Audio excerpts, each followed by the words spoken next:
मेरे हरियाणा वासी भाइयों बहनों, जैसा हम जानते हैं कि आज 2022 का अंतिम दिन है और कल प्रातः पहली भोर 2023 की किरणें ये निकल करके आएंगी।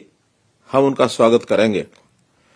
2022 का वर्ष एक प्रकार से ऐसा कह सकता हूं कि बहुत ही हमारा ये मिला जुला वर्ष रहा है और इस वर्ष के आज बीतने के बाद नव वर्ष खुशियां भरा ये वर्ष आए, ऐसी मैं कामना करता हूं और इस नव वर्ष की बहुत बहुत आपको बधाई देता हूं।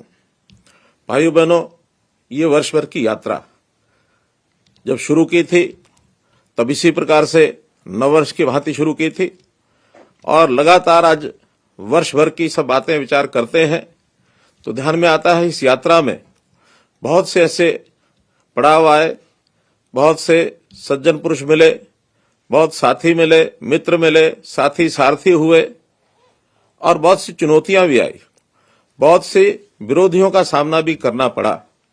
लेकिन हम भरपूर उत्साह के साथ अपने लक्ष्य को लेकर हम आगे निरंतर बढ़ते रहे हैं।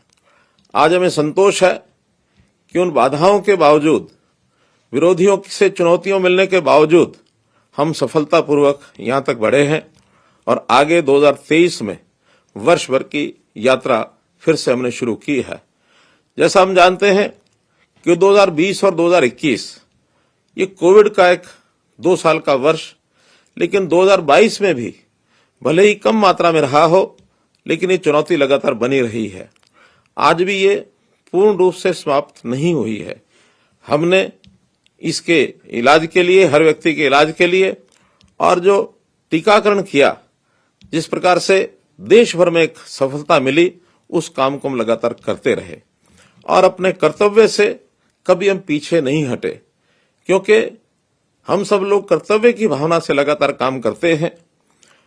मैं तो अपने आप को धन्य मानता हूं कि जब गीता के श्लोक कर्तव्य के नाते से जब मैंने पढ़े, कर्मण्येवाधिकारस्ते मा फलेषु कदाचन, अर्थात कर्म करते रहो और कभी भी फल की बहुत चिंता न करो। इस पथ पर जो लोग बढ़ते हैं वास्तव में उनको संतोष भी होता है, आनंद भी प्राप्त होता है। अभी कल की ही घटना अगर हम लेते हैं, देश के अपने प्रधानमंत्री श्री नरेंद्र मोदी जी, उनके माताजी, मां से बढ़कर के कोई रिश्ता होता नहीं है। उनके माताजी हमेशा के लिए हमें छोड़ करके चले गए। लगता था कि मोदी जी के जो दिन भर के कार्यक्रम होंगे अथवा आगे भी कुछ दिनों तक उनके कार्यक्रमों को स्थगित किया जाएगा, लेकिन कर्तव्य परायणता देखिए, वो कर्मयोगी किस प्रकार से माताजी के अंतिम संस्कार के ठीक 2 घंटे के बाद अपने निश्चित कार्यक्रमों में पहुंच गए। ऐसे कर्तव्यनिष्ठ कर्मयोगी देश के प्रधानमंत्री जब होंगे तो निश्चित रूप से इस देश को दुनिया में अग्रणी देश बनने से कोई रोक नहीं सकता है। हमने ये भी देखा है कि दिल्ली का जो राजपथ है, अब राजपथ को वहां से लांघते हुए एक राज जैसी बात मन में जरूर उत्पन्न होती होगी राजकर्मियों को, लेकिन देश के प्रधानमंत्री जी ने उस विषय को भी कैसे बदला कि राजमार्ग ये हमको राज का घमंड पैदा न कर दे, उस रास्ते को कर्तव्य पथ इसका नाम दिया। तो किस प्रकार से कर्तव्यों की बात वो करते थे। मेरा कहने का भाव ये है कि आज हमारे लिए एक बड़ी चुनौती है। चुनौती ये है कि हर कोई अधिकारों की बात करता है, अधिकार मेरे ये होने चाहिए, वो होने चाहिए, लेकिन यानी कर्तव्य की बात, अपने कर्म करने की प्रेरणा, ये बहुत कम लोगों में जागती है। और इसका सीधा सा कारण मैं मानता हूं कि इन लोगों का जो टारगेट है, जो बहुत से लोग अधिकारों की ही बात करते हैं, केवल स्वार्थ की बात करते हैं, कर्तव्य की बात नहीं करते हैं, उनके सामने उनका लक्ष्य ओझल है। वो बहुत ही व्यक्तिनिष्ठ जीवन को जीना चाहते हैं, मैं, मेरा घर, मेरा परिवार। लेकिन आज देश में एक बहुत बड़ी ऐसी एक लड़ी खड़ी हो गई है, एक श्रृंखला खड़ी हो गई है कि जो लोग अधिकारों की बजाय कर्तव्य की बात ज्यादा करते हैं, तो उसी कर्तव्य भावना को लेकर के हम भी लगातार आगे बढ़ रहे हैं। तो इसलिए मित्रों, मैं तो आज इस पिछले वर्ष की जो बाधाएं और चुनौतियां उनकी जहां बात कर रहा हूं वहां अगले वर्ष की भी बात मैं करूंगा। हमेशा जब कोई समय बीतता है तो उसके कुछ अनुभव भी होते हैं और उन अनुभवों के आधार के ऊपर आदमी कुछ सीख लेता है। उस सीख के आधार पर नए वर्ष का, नई यात्रा का अपना कार्यक्रम शुरू करता है और जो उसकी चुनौतियां होती हैं उन चुनौतियों को भी सामना करने के लिए और निश्चित रूप से वो आगे बढ़ने का एक क्रम उसका बनता है। हमारे लिए जो चुनौती है वो चुनौती इस प्रदेश में, वैसे तो देशव्यापी भी ये है, लेकिन प्रदेश के अंदर हमको बहुत बड़ी चुनौती वो भ्रष्टाचार की एक सामना इसका करना पड़ा। ठीक हम जब 2014 में सत्ता में आए थे उसी समय मन में विचार किया था कि जो भ्रष्टाचार है ये एक ऐसा रोग है, ऐसा ये कैंसर है कि जिसको समाप्त किए बिना हम समाज को स्वस्थ समाज ये करना शायद हमारे लिए बड़ा कठिन है। तो हमने उसके ऊपर काम करना शुरू किया और उसमें सबसे बड़ा जो एक लोक जागरण का कार्यक्रम था वो भी हमने शुरू किया।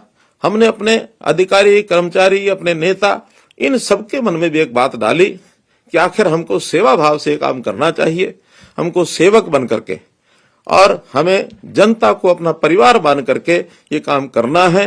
हरियाणा एक, हरियाणवी एक, इस भाव को लेकर के हमको आगे बढ़ना है, उसी को लेकर के और हम आगे बढ़ते रहे हैं। हमारे सामने चुनौती थी कि किस प्रकार से गरीब परिवारों का, उनका जीवन ये सुखी कैसे किया जाए। टारगेट रखा कि 1 लाख गरीब परिवार, इनका परिवारों का जो अंत्योदय उत्थान का कार्यक्रम ये करें। हमें उसमें सफलता मिली है, हम आगे बढ़ रहे हैं और धीरे धीरे व्यवस्था परिवर्तन के काम ये भी हमने उसके अंदर और आगे बढ़ाया है। उस व्यवस्था परिवर्तन से भी हम लोग इस भ्रष्टाचार की इस एक प्रकार से इस बीमारी से छुटकारा पाने के लिए हमको सफलता मिली है। हम लोग लगातार सरकार के जो काम है उसको करने के लिए हम आगे कर रहे हैं और सरकार के काम करते करते, चाहे विकास के काम हैं, विकास के काम में ढेरों हमारी जो उपलब्धियां हैं, इंफ्रास्ट्रक्चर उपलब्धियां हैं, चाहे वो हमारे जो विद्यालय हैं, चाहे विश्वविद्यालय हैं, चाहे शिक्षा के भवन हैं, चाहे हमने अस्पताल खोले हैं अथवा रेलवे के, केंद्र सरकार की सहायता से रेलवे के बड़े बड़े प्रोजेक्ट लिए हैं, नेशनल हाईवे के प्रोजेक्ट्स लिए हैं, मेडिकल कॉलेज जगह जगह खोले हैं। तो ये जितना भी इंफ्रास्ट्रक्चर है इसको हमने लगातार बढ़ाया है और केवल इतना मात्र ही नहीं, तो हमने इसके साथ साथ लोगों की जो सेवाएं हैं उन सेवाओं के लिए भी काम किया है। शिक्षा है एक बहुत बड़ा एक ये चुनौती हमारे लिए थी कि इस सेवाओं के काम में यानी कैसे हम आगे बढ़ें, बालकों की शिक्षा का स्तर ये कैसे आगे बढ़े। आपको ध्यान में होगा कि हरियाणा पहला प्रदेश है जिसने लगभग 7 लाख टेबलेट्स, यानी बच्चे को आईटी का उपयोग करके किस प्रकार वो अपनी पढ़ाई आगे कर सकता है, 7 लाख टेबलेट्स हमने बांटे हैं। इतना बड़ा कार्य शायद किसी और प्रदेश में कभी हुआ नहीं, किसी दुनिया के देश में भी नहीं हुआ है। अब उसके आधार के ऊपर हमारा 10वीं का, 11वीं, 12वीं का जो बच्चा है वो, यानी जैसे कोविड के अंदर कठिनाइयां पैदा हुई थी कि विद्यालय में जा भी नहीं सकते थे, लेकिन जैसे एक अंग्रेजी में कहावत है, ब्लेसिंग इन डिस्गाइज, एक प्रकार से हमारी उस चुनौती में से निकला हुआ एक अच्छा रास्ता कि हमने आईटी के माध्यम से पढ़ाई अपनी शुरू की, ऑनलाइन कक्षाएं लगी और टेबलेट के माध्यम से आज बच्चा घर बैठे भी अपनी अच्छी पढ़ाई कर सकता है। हमने विद्यालयों का स्तर ऊंचा करने के लिए नई संस्कृति मॉडल स्कूल की जो योजना बनाई, उसमें भी 500 स्कूल हमारे चल रहे हैं। हमने बच्चों के मासिक टेस्ट ये शुरू किए हैं ताकि हमारे बच्चों की जो शिक्षा का स्तर है वो किस प्रकार आगे बढ़े और आज मुझे संतोष है कि शिक्षा के अंदर हम देश के बाकी राज्यों की तुलना में काफी आगे बढ़े हैं। इसी प्रकार स्वास्थ्य है, स्वास्थ्य हर व्यक्ति का, यानी पहली बात तो बीमार न हो उसके लिए भी तरह तरह के हमने आयुष के नए नए जो प्रावधान किए हैं, हमने आयुर्वेद के बड़े बड़े जो संस्थान खोले हैं ताकि व्यक्ति बीमार भी न हो, उसका खान पान, रहन सहन, शारीरिक व्यायाम कैसे अच्छा हो। गांव में पार्क और व्यायामशालाएं ये बनाई हैं, वेलनेस सेंटर्स ये हमने खोले हैं और इस आयुर्वेद पद्धति को आगे बढ़ाने के लिए तरह तरह के कोर्सेज भी शुरू किए हैं। लेकिन यदि बीमार होता है व्यक्ति तो उसका इलाज भी ठीक से होना चाहिए। अस्पतालों की वृद्धि की, हर जिला केंद्र पर 200 बेड का अस्पताल ये हमने खोलने की योजना बनाई है। हर जिले में मेडिकल कॉलेज खुलना चाहिए, इसका लगभग सब जिलों के अंदर शिलान्यास अथवा निर्माण कार्य ये शुरू हो गए हैं। आने वाले 3 या 4 वर्ष के अंदर सब जिलों में मेडिकल कॉलेज सुचारू रूप से चल पड़ेंगे। लेकिन गरीब व्यक्ति, इसकी भी बहुत बड़ी एक चिंता देश के प्रधानमंत्री जी को भी रही है। उन्होंने आयुष्मान भारत की योजना करोड़ों लोगों के लिए, क्योंकि इलाज बहुत महंगे हो गए हैं और अपने नियर एंड डियर को, अगर अपने प्यारे को, मित्र को, परिवार को, यानी परिवार के सदस्यों को इलाज के लिए वो लेकर के जाता है तो उसकी मजबूरी होती है कि ज्यादा पैसा वो खर्च नहीं कर सकता। ऐसे हर गरीब परिवार के लिए 5 लाख रुपए का बीमा ये प्रधानमंत्री जी ने आयुष्मान भारत के माध्यम से चलाया। हमें लगा कि प्रदेश में मात्र 15 लाख लोग ही इसमें, परिवार इसमें कवर होते हैं, लेकिन जब गरीब की पहचान की गई तो ये संख्या कहीं ज्यादा है।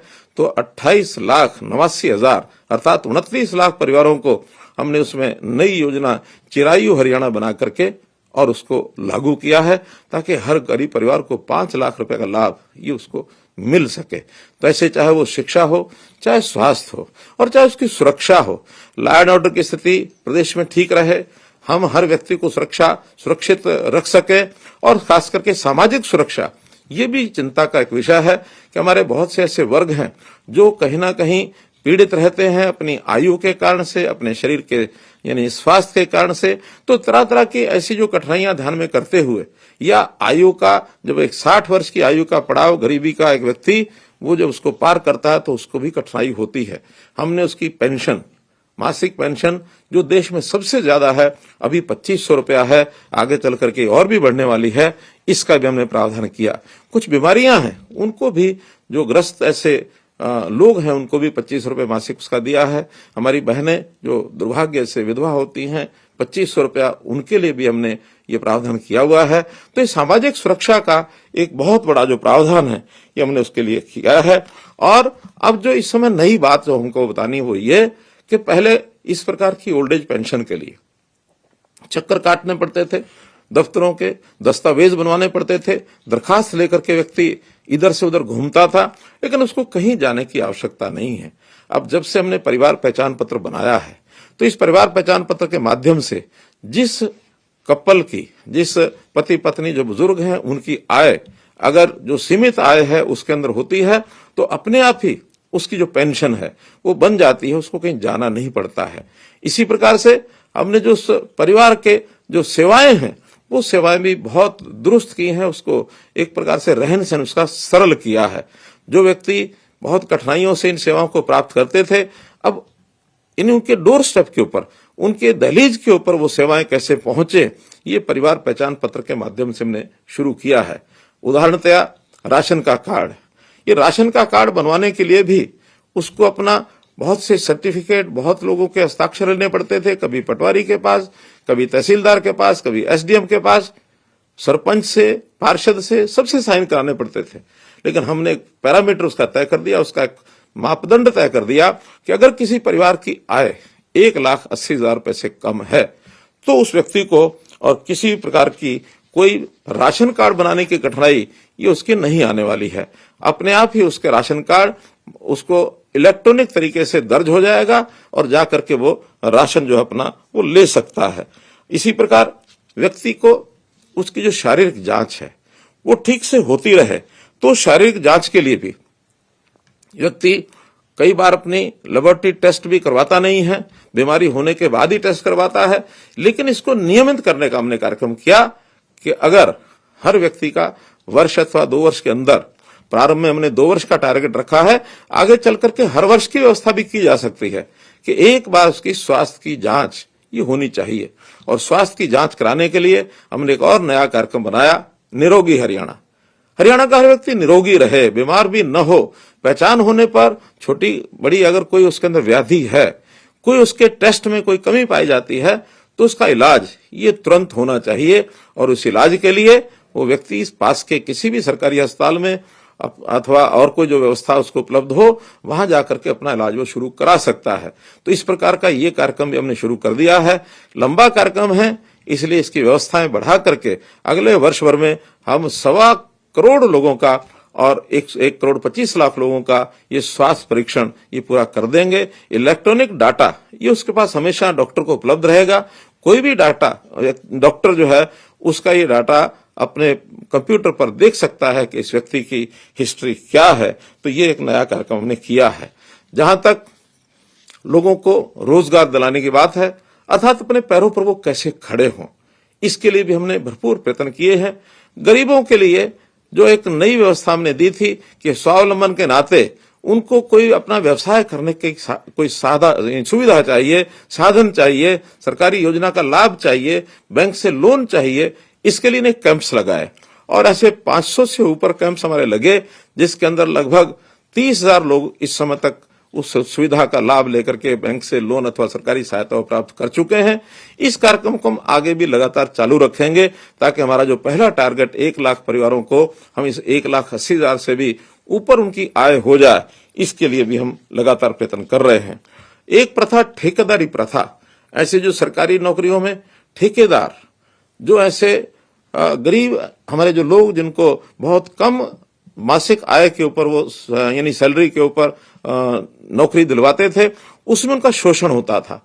इसकी बहुत बड़ी शिकायत मिली और उसके अंदर हमने हरियाणा कौशल रोजगार निगम HKRN ये नई व्यवस्था दी और ऐसे सब जो ठेकों के ऊपर कर्मचारी थे उनको सबको उसके अंदर शामिल करके और हम लोग उसमें लेकर के आए हैं, अर्थात उनको अब किसी प्रकार का शोषण उनका न हो।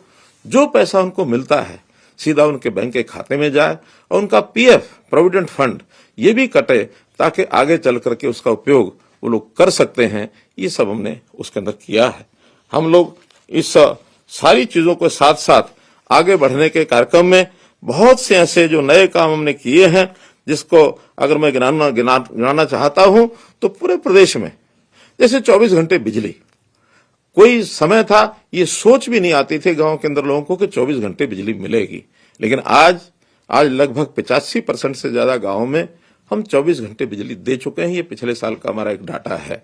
आज तो स्थिति ये भी हो गई है कि अगर कोई बेटी किसी की दूसरे गांव में शादी की बात जब चलती है तो बेटी पूछने लगती है कि पिताजी जिस गांव में मेरी शादी कर रहे हो वहां बिजली कितने घंटे आती है। ये बहुत खुशी की बात है, आनंद का विषय है कि अब परिवार मजबूरी में भी जो कठिनाइयां जो कमियां उस गांव की हैं उनको दूर करने के लिए और विभाग के साथ तालमेल करके 24 घंटे बिजली और वहां दिलवाते हैं, लेकर के जाते हैं। हमने गांव-गांव का सड़कों का जाल ये पहले से बिछा रखा है और इसमें कोई गांव आज ऐसा नहीं है जहां वो सड़क नहीं है।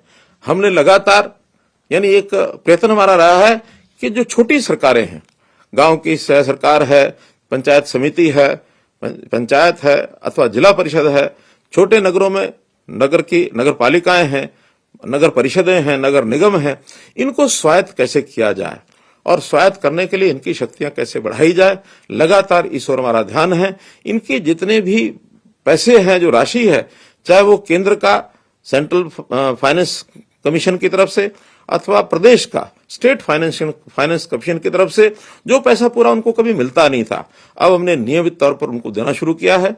वहां के कर्मचारियों को पूरा यानी साल उनकी जो तनख्वाह है, उनकी जो आय यानी इनकम है, वो लगातार उनकी बनी रहे। कोई कर्मचारी ऐसा गांव का नहीं कह सकता कि जिसकी समय के ऊपर और उसकी सैलरी तनख्वाह उसको नहीं मिलती है, सबको समय पर मिलती है। विकास के कामों के अधिकार भी, जो पैसा उन सरकारी जो हमारी सरकारें हैं, छोटी सरकारें, उनका अपना जितना भी पैसा है या अथवा ग्रांट उनको मिलती है, उस पैसे को खर्चने का अधिकार केवल उनको अपने को मिल गया है। इतना ही है उसमें कि हर चीज पारदर्शी तरीके से होनी चाहिए, गांव के लोगों की जानकारी में होनी चाहिए और इलेक्ट्रॉनिक तरीके से जिस प्रकार से काम का आवंटन आज अब हरियाणा इंजीनियरिंग वर्क्स पोर्टल पर किया जाता है, सब लोगों को उसको अवसर मिलता है, कोई भी काम करने के लिए आ जाए और काम करके अच्छी गुणवत्ता का काम, कम पैसे का काम, बिना भ्रष्टाचार के किया हुआ काम और कम समय में काम, ये सब बातें लागू करने के लिए और इस इंजीनियरिंग वर्क्स पोर्टल का हम जो उपयोग कर रहे हैं, इससे बहुत बड़ा लाभ एक उन पंचायतों को भी होता है, कम पैसे में अधिक काम हो सके, इस प्रकार का हम काम करते हैं। हमने पर्यावरण के नाते, पर्यावरण की सुरक्षा आज बहुत जरूरी है। कुछ चीजें ऐसी हैं जो आज के समय के लिए नहीं, हम आगे आने वाली पीढ़ियों के लिए भी ध्यान रखें कि जो पीढ़ियां आगे आएंगी उनको भी लगे कि हमारे पूर्वजों ने हमारे लिए कुछ अच्छा किया है। हमारे तालाब बहुत अच्छे होते थे, स्वच्छ पानी के होते थे, लेकिन आज वो ओवरफ्लो हो गए हैं, प्रदूषित हो गए हैं और उन गांव के अंदर उन पानी का जो उपयोग होता था वो उपयोग होना भी बंद हो गया है।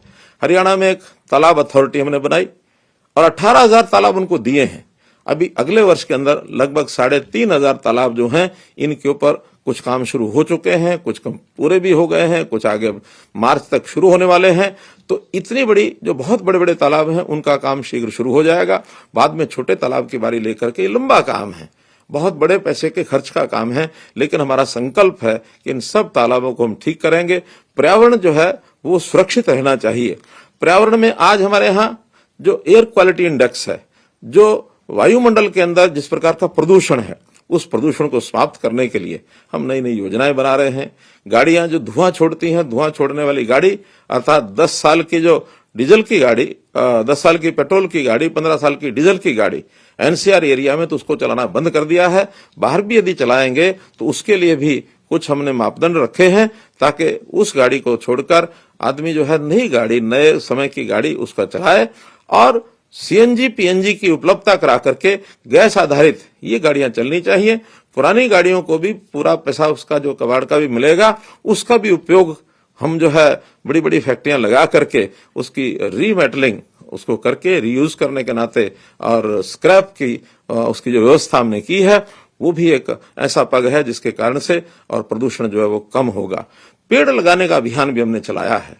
अभी लगभग 71 लाख पेड़ पिछले इस वर्ष में 2022 के अंदर लगाए गए हैं और इसको और घने जंगलों में परिवर्तन करने के लिए और हम लोग जो है आगे काम कर रहे हैं। ऐसा चाहे पानी की व्यवस्था हो, हमने पर्यावरण के बाद पानी के नाते से यानी पानी का प्रबंधन, पानी हमारे पास कम है, ये बात एकदम सत्य बात को बार बार कहने का भी उसका कोई अर्थ इसलिए नहीं है कि पानी की उपलब्धता जितनी है हमको उसका प्रबंधन अच्छा करना पड़ेगा। एसवाइल का पानी हमको मिलना चाहिए, लेकिन जिन कारणों से वो फंसा है वो आपको हमको सबको विदित है। अतिरिक्त पानी और कहीं हमें अभी जल्दी मिलने वाला नहीं है, तो पानी का प्रबंधन ठीक हो। मेरा पानी मेरी विरासत, इस प्रयोग के माध्यम से धान की जो उपज ये कम करके और अन्य फसलें उगाई जाए जिसके अंदर पानी की खपत कम होती है। और मैं धन्यवाद करता हूं अपने किसान भाइयों का जिन्होंने इस अपील के ऊपर पिछले वर्ष में 1 लाख एकड़ से भी ज्यादा धान की उपज कम करके विविधीकरण के नाते से अन्य फसलें, चाहे वो सब्जियां हैं, चाहे फल हैं, अथवा मक्का है, बाजरा है, कपास है, दालें हैं, कई फसलों के ऊपर वो लोग आ गए हैं। तो ये भी एक अपने आप में बड़ा प्रयोग मैंने किया है। जो दूषित पानी है, गंदा पानी है, सीवरेज का पानी है, इसको साफ करने के लिए एसटीपीज हमने लगाए हैं और सैकड़ों की संख्या में एसटीपीज लगने के बाद अब मैं कह सकता हूं कि एक बड़ी मात्रा में उस पानी का यानी पुनः उपयोग, रीयूज जिसको कहते हैं, वो होना शुरू हो गया है। चाहे वो खेतों में शुरू होता है, पार्कों में लगता है, साफ सफाई के काम में आता है। तो ऐसा इरिगेशन का एक अन्य प्रयोग भी हमने किया है कि खुली सिंचाई, इसमें पानी की बहुत खपत होती है, तो इसको पानी को बचाने के लिए मिकाडा के माध्यम से और जो हमारी सिंचाई है जिसको माइक्रो इरिगेशन कहते हैं, इस माइक्रो इरिगेशन के माध्यम से ड्रिप सिस्टम, फुहारा सिस्टम, इससे भी खेती का जो प्रचलन शुरू हुआ है, इसमें सरकार की ओर से सब्सिडी दी जाती है। बड़ी मात्रा में किसान इसकी ओर आकर्षित हो रहे हैं।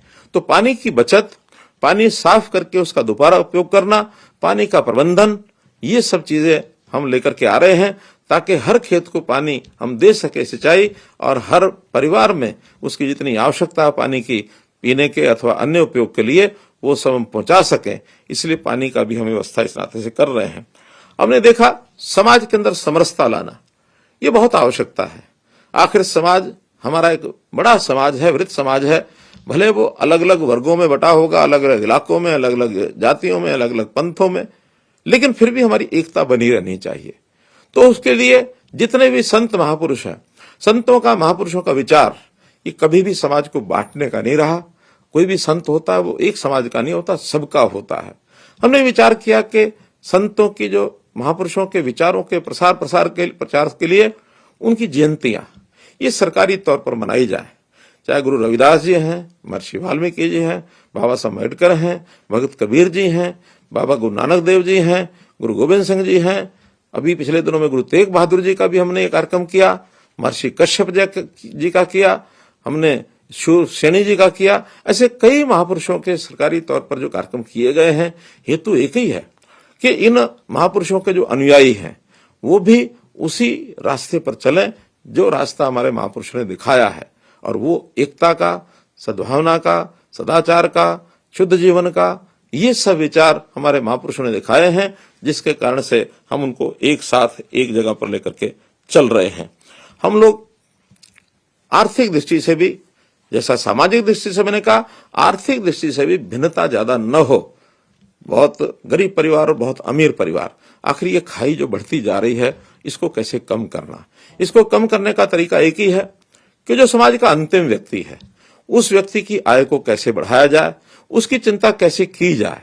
तो अंत्योदय की भावना से हम लगातार काम कर रहे हैं। जैसा मैंने बताया कि मुख्यमंत्री अंत्योदय परिवार उत्थान योजना, मुख्यमंत्री परिवार समृद्धि योजना, तो ये सारी योजनाएं जो हम बना रहे हैं, इसके लिए भी और हम जो है उसको आगे बढ़ा रहे हैं। अब एक बात इसमें विचार करने की है कि जो गरीब आदमी है, वो कई बार मुख्य धारा में आने में उसको बहुत समय लगता है, तो उसकी सहायता करनी पड़ती है। सहायता उसकी करें जिसकी आय कम है, तो कम आय के लोगों की सहायता करना ये सरकार का दायित्व बनता है। और जो मध्यम आय के लोग हैं, जो अपने पैरों पर अपने आप चला सकते हैं, उनसे न कुछ देना होता न लेना होता है। जो गरीब परिवार हैं, सरकार का दायित्व उनको कुछ दिया जाए। मध्यम परिवार के जो लोग हैं, उनसे न दिया जाए न लिया जाए। और जो उच्च कोटि के, ऐसे उच्च आय वर्ग के लोग होते हैं, उनसे सरकार की योजना होती है कुछ लिया जाए। तो किसी से लेना है, किसी को देना है, कुल मिलाकर ये लेने देने का जो हिसाब है, इसको बराबर रखना होता है। आपको मालूम है कि वर्ष में सरकार के पास एक समय आता है जब कुछ लोगों से लिया है, कुछ लोगों को दिया है, और कुछ विकास के कामों में पैसा लगा है। ये सब मिलाकर और हम लोग उसका एक बजट बनाते हैं, हिसाब किताब बनाते हैं। संयोग से मैं चूंकि वित्त मंत्री भी हूं, तो वित्त मंत्री होने के नाते से ये बजट बनाने का काम 3 वर्ष पहले भी मैंने किया है। इस वर्ष भी मेरी ओर ये दायित्व आया है। अब जनवरी महीने के बाद ये जो बजट बनाने का काम शुरू हो जाएगा, तो उस बजट का आदर्श बजट यही है कि जितना हमारे पास आ रहा है उतना खर्च किया जाए। लेकिन हम देखते हैं कि खर्च ज्यादा होता है विकास के कार्यों में अथवा सेवाओं के अंदर।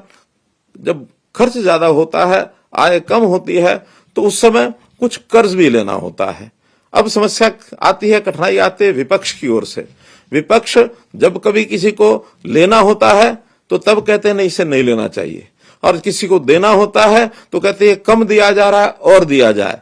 तो ज्यादा दिया जाए, कम लिया जाए तो कर्ज बढ़ेगा, और जब कर्ज लिया जाए तो विपक्ष चिल्लाता है कि नहीं, कर्ज बहुत बढ़ गया है, कर्ज बहुत बढ़ गया है। तो मित्रों, भाइयों बहनों, दोनों चीजें तो नहीं चल सकती। या तो इसका संतुलन बैठाना पड़ेगा, जिनको देना है तो आएगा कहां से, ये भी विपक्ष को विचार करना चाहिए, सबको विचार करना चाहिए। और जहां से आया है वो जितना भी ज्यादा आ सकता है, उसको ज्यादा खर्च करके हिसाब उसको बराबर रखा जाए। जो कमी पूर्ति है उसका कर्ज, जो हमें एक प्रकार से संवैधानिक तौर तरीकों से या हमारे रिजर्व बैंक ऑफ इंडिया से या भारत सरकार के नियमों से जितना हमें अलाउ है उतना हम लेते हैं, उससे ज्यादा कभी लेते नहीं है। अभी भी हमारा प्रदेश, हरियाणा प्रदेश, इस मामले में आसपास के बाकी सब प्रदेशों से बहुत अच्छी स्थिति में है। हम इसका संतुलन जो है वो बना करके रखते हैं। तो इस नाते से इस विषय पर भी हमको एक विचार करके आगे जरूर बढ़ना होता है, जिसको हम बढ़ रहे हैं। अब इन सब चीजों को ठीक करने के लिए हम लोगों ने व्यवस्था परिवर्तन के बहुत काम किए हैं, और इस व्यवस्था परिवर्तन का मुख्य उद्देश्य यही रहा है कि किस प्रकार से भ्रष्टाचार को समाप्त किया जाए, लोगों को घर बैठे कैसी सहायता मिले, हैप्पीनेस इंडेक्स उनका कैसे बढ़े, ईज ऑफ लिविंग इनका कैसे आगे बढ़े। तो इसके लिए आम आदमी इसकी सराहना कर रहा है। जितने हमने काम चलाए हैं, कार्यक्रम किए हैं, चाहे वो गांव में स्वामित्व योजना ये हमने चलाई है, चाहे वो अभी परिवार पहचान पत्र की ये सारी जो चीजें चल रही हैं, इसी प्रकार से सेवा का अधिकार ये हमने जनता को दिया है कि एक निश्चित समय में उसको सेवा मिलनी चाहिए। हमारे सेवा के अधिकार का जो कमीशन है वो इसकी चिंता करता है कि निश्चित समय पर यदि उनको पैसा, उनको सेवाएं नहीं मिलती तो उनके खिलाफ कार्रवाई भी की जाती है। मेरी फसल मेरा ब्यौरा ये कार्यक्रम भी हमने चलाया है। इसके अंतर्गत भी किसानों को और पैसा जो उनको घर में मिलता है, डीबीटी स्कीम के माध्यम से 25,000 करोड़ रुपया हर वर्ष यानी किसानों के खातों में ये पहुंचता है फसल का। तो इस प्रकार से इस सारे सिस्टम को आगे बढ़ा रहे हैं। अब ये सारा विषय जो आगे बढ़ा रहे हैं, इसके अंदर बहुत जो उपयोगी हमारा साधन वो है परिवार पहचान पत्र का। ये परिवार पहचान पत्र ऐसा एक कंसेप्ट है, ऐसी एक विधि है जिसको हमने ही लागू किया है और देश और दुनिया में इसको बहुत लोग सराहना मिल रही है। 165 अवार्ड हमको अपनी टेक्नोलॉजी के जितने कार्यक्रम हैं उसमें हमें मिल चुके हैं, और जो परिवार पहचान पत्र इस सुविधा का हम उपयोग कर रहे हैं, तो ये भी ठीक है। जब कोई नई चीज शुरू की जाती है तो निश्चित रूप से उसका हमें कभी कभी कठिनाई भी आती है, और उस कठिनाई को दूर करने के लिए हम समय समय पर सब प्रयत्न करते हैं।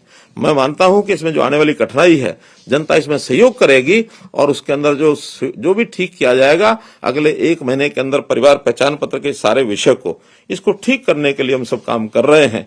हम लोगों ने स्थान स्थान के ऊपर चाहे एडीसी ऑफिस हो अथवा अन्य जगह पर भी कैंप लगाए हैं कि जिस किसी को लगता है कि गलती से मेरा परिवार पहचान पत्र के कारण से राशन कार्ड कटा है तो उनको राशन कार्ड बनवाने के लिए वहां जाना चाहिए।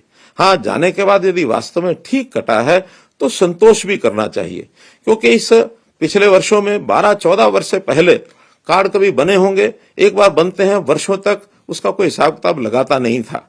लेकिन अब हमने हिसाब लगाया है कि जिस परिवार में कोई नौकरी लग गई है उस परिवार को राशन कार्ड पर राशन, गरीब का राशन नहीं लेना चाहिए, क्योंकि मेरे लिए तो 300-400 रुपए का एक लाभ मात्र है, लेकिन उसके बदले में जिस गरीब परिवार को राशन नहीं मिला उसके बच्चे कैसे भूख से सोते होंगे, उसकी हालात क्या होती होगी। तो हमने 30 लाख परिवारों को, जो कभी ये 27 लाख परिवारों को राशन पहले मिलता था, अब 3 लाख परिवार जोड़ करके और आगे बढ़े हैं। नए 15 लाख कार्ड बने हैं, 12 लाख परिवार जो है उनके राशन कार्ड कम हुए हैं। कारण है कि उनकी आय 1,80,000 से ऊपर है। मुझे ये भी जानकारी मिली है कि बहुत लोग जिनके राशन कार्ड कटे हैं, जब वो ठीक कराने के लिए जा रहे होते हैं एडीसी ऑफिस की तरफ, तो रास्ते में जब उनको बताया जाता है कि आपके परिवार में तो एक आदमी की नौकरी है, तब उसको ध्यान में आता है कि हाँ नौकरी तो है, इसलिए आधे रास्ते से वापस भी मुड़ता है। तो जिनकी कठिनाई जेन्युइन कठिनाई है, वास्तव में उनको अगर लगता है कि वो 81 से उनकी आय ऊपर नहीं है, नीचे है, एडीसी ऑफिस में अथवा अपने जो भी साझा सेवा केंद्र, अटल सेवा केंद्र हैं, वहां पर उनके पास सिस्टम है, हमको बताएंगे कि हमारा राशन कार्ड क्यों कटा है। गलत कटा है तो एडीसी ऑफिस में जाने के बाद अगले 1 महीने के अंदर सबके राशन कार्ड बनवा दिए जाएंगे जिनके गलत कटे हैं। हाँ, एक आश्वासन और देता हूं, बल्कि एक सरकार के अधिकारियों पर भी हम जुर्माना लगाएंगे कि अगर किसी का कार्ड गलत कट गया है, उसकी आय 80 से नीचे है और कार्ड कटा है, तो जनवरी के महीने में ही आखिरी जनवरी तक उसको डबल राशन दिया जाएगा। अगर वो 20 किलो का हकदार है तो इस जनवरी के महीने में उसको 40 किलो राशन देने की और हम निर्देश उनको देंगे, और उसका भी जो खामियाजा है, जिन्होंने गलती की है उनके ऊपर खामियाजा डाला जाएगा। तो इसलिए हम सब अपने अपने कार्ड को चेक कराने के लिए और अपना जो परिवार पहचान पत्र का आईडी या तो अटल सेवा केंद्र पर अथवा अपना जो एडीसी ऑफिस है वहां पर किसी को भेज करके और इसका हम दोबारा से राशन कार्ड बनाने का काम कर सकते हैं।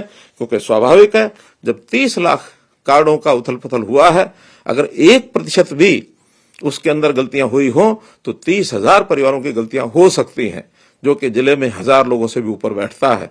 मुझे लगता है कि अगर इतनी संख्या में अगर हुआ भी होगा तो हम इसको बहुत जल्दी इसको ठीक करेंगे, और जनवरी के इस महीने में इस सारे कार्यक्रम को हम ठीक करके आगे बढ़ाएंगे।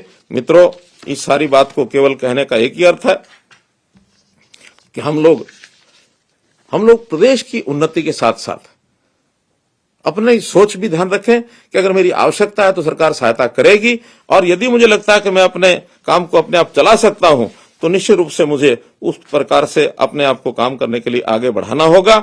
हम लोग लगातार इन चीजों पर ध्यान बनाए हैं कि जो भी कोई कठिनाई हमको ध्यान में आती है या जो भी कोई सुझाव आपसे हमको मिलेगा, उस सुझाव का हम ध्यान करके आगे बढ़ेंगे। हाँ, विपक्ष हमारे ऊपर जो कटाक्ष बार बार करता है उससे भी मैं सचेत करना चाहूंगा कि हमेशा ये विपक्ष कहते हैं कि नई व्यवस्थाएं ये खराब हैं, गलत हैं। आपको लगता है कि व्यवस्थाएं ठीक हैं तो उसका जवाब आपको देना चाहिए। बहुत लोगों के घर बैठे नौकरी लगी है, बहुत लोगों को कहीं किसी दफ्तर में जाना नहीं पड़ा है, और आगे भी हम इन चीजों को बढ़ाने वाले हैं। इनका कहना है कि हम परिवार पहचान पत्र को खत्म कर देंगे, इनका कहना है कि हम आएंगे तो मेरिट वेरिट को खत्म कर देंगे। तो ये सारी व्यवस्थाओं को खत्म करने से कितना दूभर व्यवस्था हो जाएगी, क्योंकि इनके साथ जो लोग लगे हैं उनके जो स्वार्थ पहले पूरे होते थे, अब स्वाभाविक है इन व्यवस्थाओं से उनको आगे बढ़ने के लिए, अपना स्वार्थ पूरा करने के लिए कोई स्थान बचा नहीं है। जब ये नहीं बचा है तो स्वाभाविक उनकी जो तकलीफ है उनको होगी ही। तो मैं इन सब विषयों को लेकर के आपसे यही निवेदन करता हूं कि पिछले वर्ष में 2022 में जो उपलब्धियां हमारी हैं उसके ऊपर आप लोग जरूर विचार करें। सुझाव आपकी ओर से आएंगे, हम उसका जरूर आप मेरे पास किसी भी तरीके से भेजेंगे और अच्छे सुझाव जो होंगे उसका पालन करेंगे, उसको आगे बढ़ाएंगे और इन उपलब्धियों के आधार पर, इन अनुभवों के आधार पर अगला 2023 का वर्ष, ये 2023 का वर्ष और कैसे सुखी हो इसकी भी हम जरूर चिंता करेंगे। अब 2023 के वर्ष में बहुत से हमको ये काम करने हैं और उन कामों के अंदर जैसे भर्तियां हैं, ग्रुप बी और ग्रुप सी और डी की भर्तियां, ये सीट यानी सीईटी के माध्यम से, कॉमन एलिजिबिलिटी टेस्ट के माध्यम से हम करेंगे। हमें किसी की भी स्वार्थ पूरे करने की आवश्यकता नहीं है। हम इन सेवाओं को कैसे आपके घर पर पहुंचाए इसका करेंगे। किसान बंधु जो अपनी जमीन को लेते हैं उनके डिजिटल रिकॉर्ड, इनको हम ठीक करेंगे, इसमें भी किसी प्रकार की कठिनाई नहीं आने देंगे। स्वास्थ्य सेवाएं ये आपके घर तक कैसे पहुंचे, इसको अधिक से अधिक कैसे बनाएं, ये हम पूरा करेंगे। रोजगार के नाते अधिक से अधिक लोगों को रोजगार कैसे मिले, 1 लाख नौजवानों को हम विदेश भेजने की भी तैयारी कर रहे हैं ताकि उनको विदेश भेजा जाए। और किस प्रकार से जिसकी स्किलिंग, जिसका हुनर उसकी आवश्यकता है, उसका भी विकास हम करेंगे। तो इस रोड मैप के ऊपर हम लोग चल रहे हैं। एक सूचना आपको ये भी देनी है कि सन 2023 प्रधानमंत्री जी के प्रयत्नों के कारण से यूएनओ ने इसको मोटे अनाज का वर्ष, अंग्रेजी में मिलेट ईयर, ये कहा है। तो इस वर्ष में हमको मोटा अनाज, ये शरीर के लिए बहुत उपयोगी एक तत्व है, इसका हमको उपयोग करना चाहिए। इससे हमारे शरीर में बीमारियां कम आती हैं और बहुत तो खान पान ऐसा है जिससे हमारी जो बीमारियां हैं वो भी ठीक होती हैं।